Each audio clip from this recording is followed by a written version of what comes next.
Okay, hello guys, it's 3 Designs here with my first tutorial in 3ds Max. Yeah, I know it's a whole new interface, and today we're just gonna learn like the basics. I'm not gonna go into modeling and stuff like and more complicated stuff just yet because it's just too much information.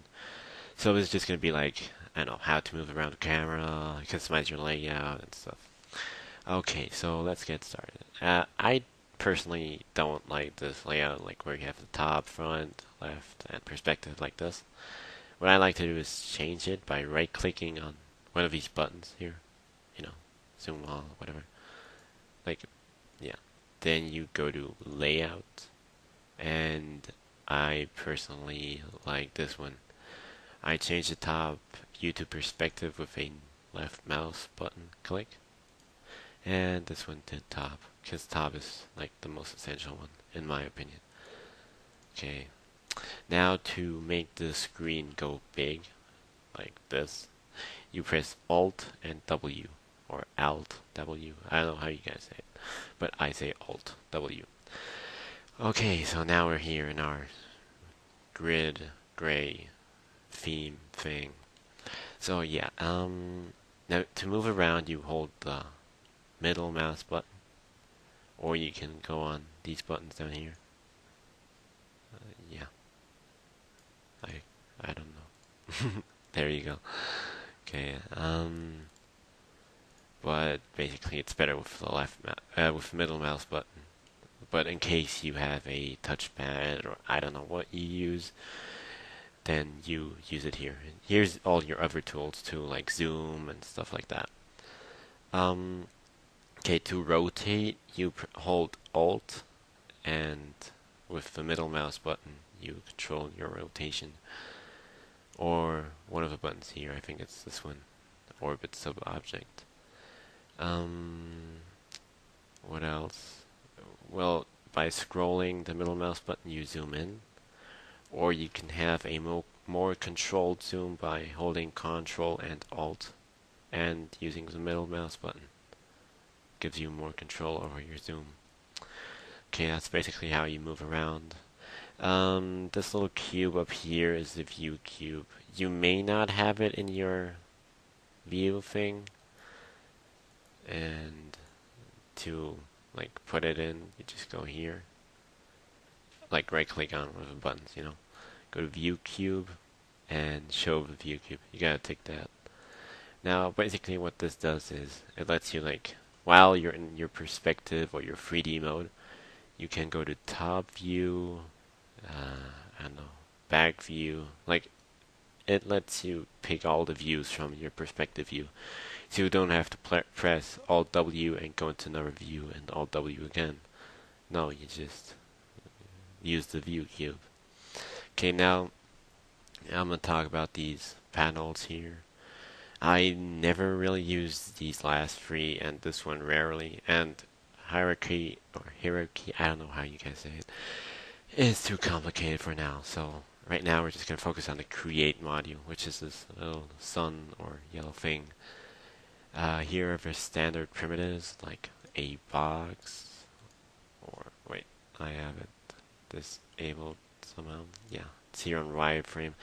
If it's on wireframe, just change it to realistic, and then you get your 3D-ness. I don't know. Here you have like your basic tools, the sphere, all that. Here you have splines, a line, you can curve it around, yes, very cool. Here you have the lights, which are basically, I don't know, we're going to go into lights once we go into modeling. Like once we finish our first model, I will show you how to light and texture your model. And these last three are systems and like gravity and stuff like that. And these are the cameras, but we're not going to use them unless we're going to animate someday, some time of the year. Okay, so now there's this little trick here or option, which when you press on a object, you can take or untake auto grid. What it does is it lets you create one object on top of another. See? You can basically like create just one and then two, It creates them on the spot you want to. Like, I can create one here. Okay, that's auto grid. It's very important, especially for modeling. Now, I guess I could show you the basic tools for modeling. So, if you want to model, you just like, well, you have your basic object. Oh, and what I forgot before we go into modeling is this blue tab. It's modifiers. It's like that small tab you get when you create an object in Cinema 4D. It's like basically the same thing. You can adjust the length, the width, and the height. Your segments, it's all the same really. Nothing special. Okay, and here in the modifier list you have like your effectors, or like it's the effectors in 3ds Max basically. If you come from Cinema 4D, if you don't, it's basically effects. Like for example, a turbo smooth. It's like a hypernerves. It smoothens out the object. Okay, so now to model you, I have 3 different options. Well, 4 actually.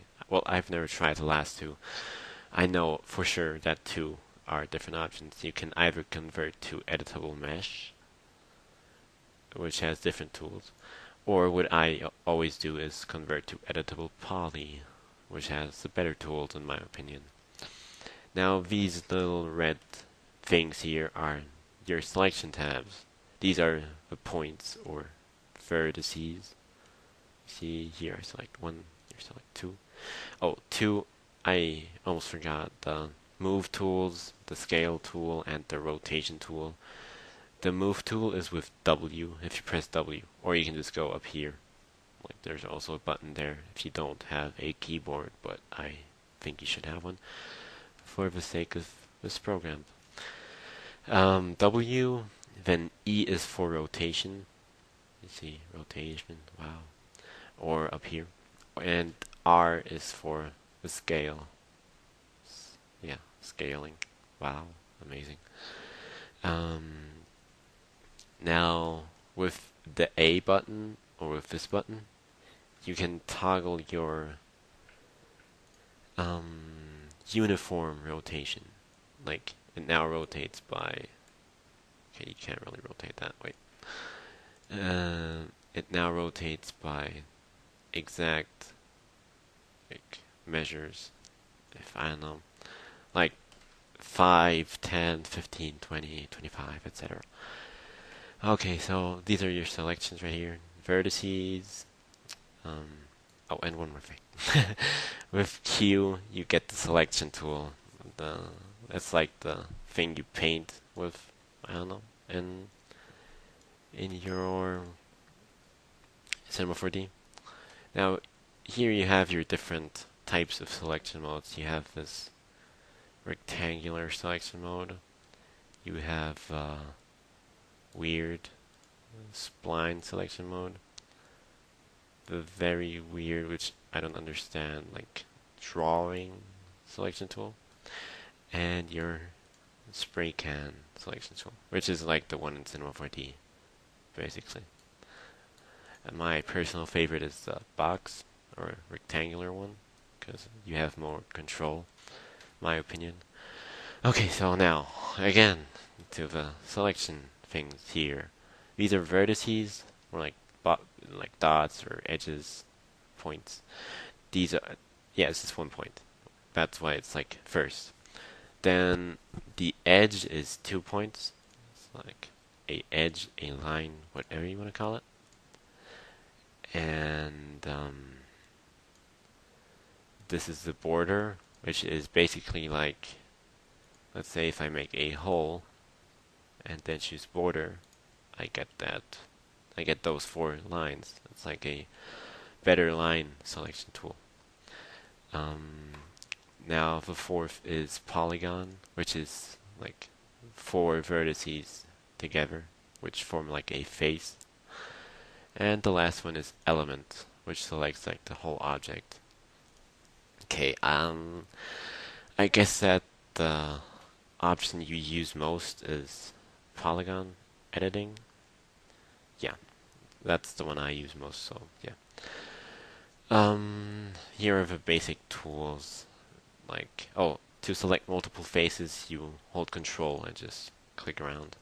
If you hold Shift, it selects like a loop selection, if you know what I mean.